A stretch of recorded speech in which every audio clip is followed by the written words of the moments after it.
আজকে তো গোটা দেশ স্তব্ধ, ছুটি ঘোষণা করেছে, প্রেসিডেন্ট জিয়াউর রহমানের সহধর্মিণী মারা গেছেন। আজকে জানাজা, তাই না?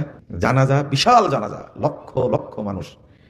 কিন্তু জাতীয় মসজিদের মহামান্য ইমাম জানাজা পড়ালেন, কিন্তু বললেন যে সানা পড়বেন, এরপরে তাকবীরে কি পড়বেন? দুরুদ, তারপরে তো দোয়া, তারপরে তাকবীরে কি? সালাম।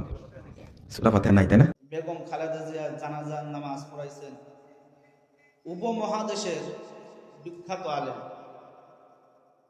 আল্লামা আব্দুল মালিক হাফিজাহুল্লাহ তাআলা। এটা নিয়ে ট্রল শুরু করেছে এবং কথা বলা শুরু করেছে মুজাফফর বিন মুহসিন আহলে হাদিস। সে কি বলছে? নামাজ হয় নাই, জানাজার নামাজ হয় নাই, সূরা ফাতিহা পড়ে নাই। এটা হলো একটা ইখতিলাফি মাসালা। তারা এই ইখতিলাফি মাসালা নিয়ে ছোট তথা সুন্নাতগুলা নিয়ে তারা এমন গোরামি করে, এমন অহংকার করে, মনে করে যে তাদেরটাই সঠিক, তাদেরটাই ঠিক, এমনভাবে তারা মনে করে। কিন্তু এটা আসলে ঠিক না।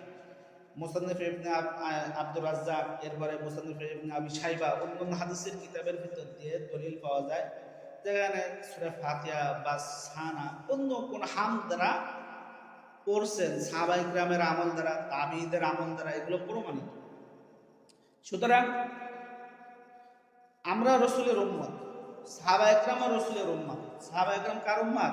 রসুলের উম্মত, রসুলের উম্মত। আমরা রসুলকে দেখি নাই, রসুলের আমলও দেখি নাই।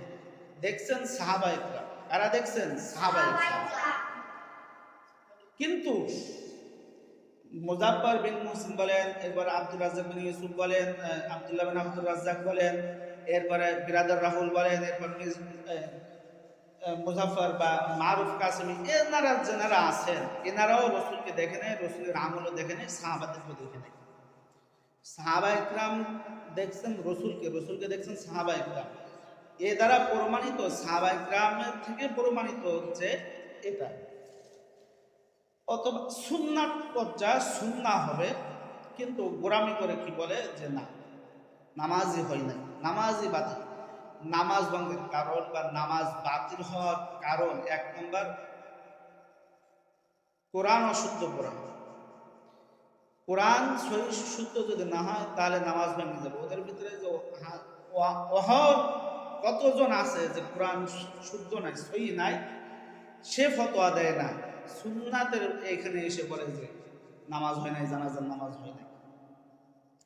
সুতরাং এটা তার গাগোরামি, এটা তার লৌকিকতা, এবং এটা তার গাগোরামি ছাড়া আর কিছু নেই। এটা সাহাবায়ে কিরাম থেকে প্রমাণিত এবং তাবিঈ থেকে, হাদিসের কিতাবের ভিতর থেকে এগুলো সব প্রমাণিত, কিন্তু তারা গাগোরামি। তারাও তো রসুল দেখি নাই, দেখছেন সাহাবায়ে কিরাম। তারা বলে যে আমরা কি রসুলটা নিব নাকি কাঠটা নিব? সাহাবায়ে কিরামেরটা নিব, রসুলেরটাই নিব। রসুলেরটা সাহাবায়ে কিরাম যেভাবে আমল করেছেন আমরাও সেইভাবে আমল করবো। আমিনু কামা আমানান নাস। তারা হাদিসের ভিতরে, হাদিসের নাম হলো সহিহ মুসলিম। হাদিসের নাম কি? সহিহ মুসলিম। সহিহ মুসলিমের 747, 48, 49, 50, 51, 52 হাদিসের ভিতরে নামাজের সলাতে কিভাবে হাত উঠাবে, কতদূর হাত উঠাবে, এই বিষয়ে বর্ণনা।